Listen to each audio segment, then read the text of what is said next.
합의하지 못했습니다. 우리만 지금 25% 관세를 가지고 지금 미국에 차를 수출하게 돼 있는 거거든요. 예. 그러니까 우리는 좀 더 시간을 갖자라는 주의인 것 같고, 일단 트럼프 대통령은 계속 밀어붙이고 있는 그러한 형상인 것 같습니다. 근데 좀 과거로 시간을 잠깐 되돌릴 필요가 있을 것 같아요. 과거에 이재명 대통령이 본인 SNS에 어떤 글을 올렸냐면 이런 부분이에요. 미국과의 관세 협상을 타결했습니다. 큰 고비를 하나 넘었습니다.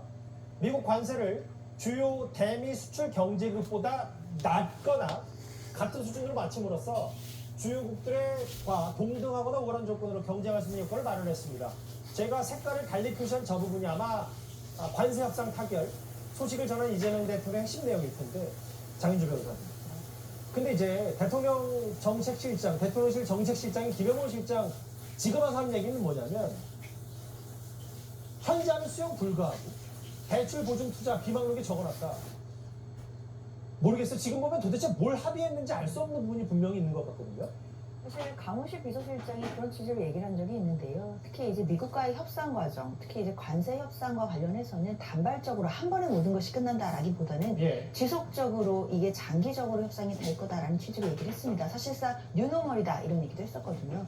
그러니까 트럼프 대통령이 아마 이제 특유의 압박 전술을 쓰고 있는 것으로 봐야 될 것 같은데, 사실 미국이 요구하는 것처럼 현금으로 3,500억 달러를 바로 주는 것, 우리가 과연 받아들일 수 있는 조건인지는 사실상 어렵다라고 봐야 될 것 같습니다. 일단 한국 정부로서는 대출이나 보증 뭐 이런 방식으로 이제 투자를 하는 것을 생각을 했는데, 만약에 3,500억 달러를 바로 선불해 준다라고 한다면 8월 기준 우리 외환 보유고가 480억 달러인데 80%가 넘어가는 액수를 그대로 줘야 되는 것이고, 예. 이건 당연히 외환 그거를 이재명이가 한다고 그랬잖아.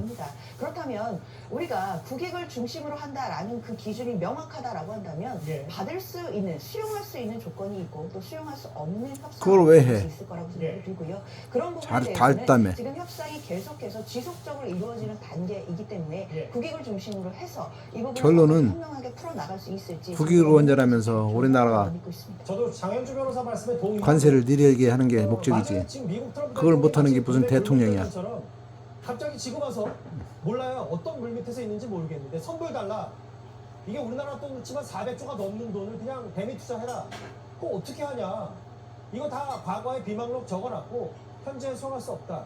근데 저희 취지는 뭐냐면, 뭐 당연히 트럼프 대통령의 미국의 저 압박식 전략 비판받아 마땅하지만 현실이니까 우리가 너무 아까 이재명 대통령의 SNS도 그렇고 이 낭만적으로 낙관적으로 보고 이 한미 관세 협상을 샴페인을 너무 일찍 터뜨린 거 아니냐, 이런 비판은 당연히 야당으로부터 나올 수 있는 거 아닙니까?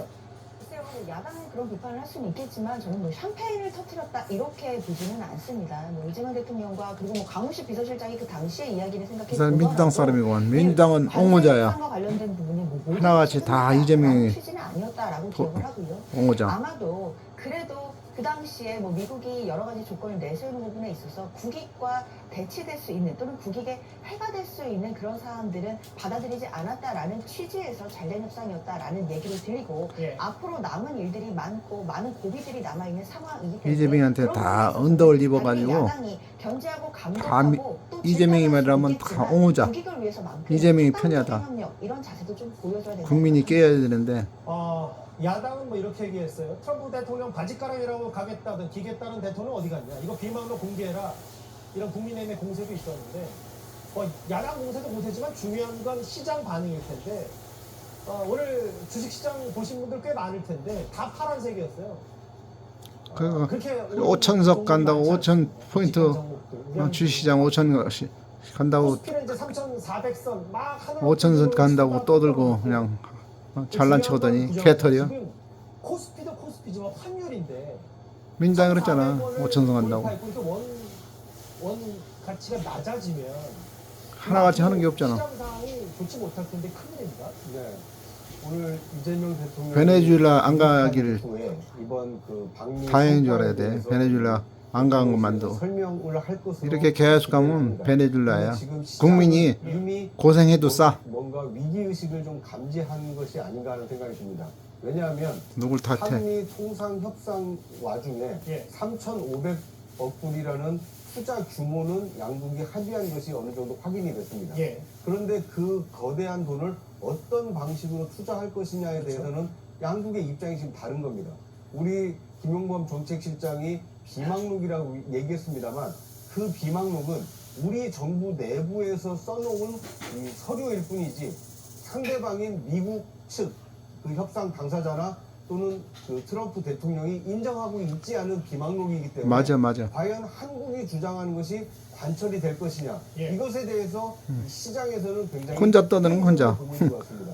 오히려 강대국하고 상대하려면 한국에 보낸 MOU에 담겨 있는 그리고 트럼프 거기가 대통령이 합의를 해야 이 돈은 정상이지. 지 혼자 3,500억 그 불을 미국이 한국이 장난감인가? 먼저 미국에 투자할 것이다. 근데 이런 얘기에 대해서 병신 같은 게. 더 많은 시장 참여자들이 신뢰를 보내고 있기 때문에 예. 만약 그것이 현실화된다면 한국이 굉장히 경제적으로 어려움을 겪는 거 아니냐. 이재명이는 이런 말이 앞뒤 정부 틀려. 상황이 오늘 존경한다면 진짜 내가 존경하는지 아냐고 이런 식과 똑같은 거야. 하락 사태로 이어진 것이 아닌가. 하는 저런 걸 생각이 국민이 모르고 오늘 찍으니 귀국하는 이재명 대통령과 용산 대통령실이 방미선 여기까지 하겠습니다. 3,500억 불 국민이 잘 협상이 어느 정도 판단하시기를 진행되고 있고 우려가 되고 바라겠습니다. 있는 여기까지 이 면화TV였습니다.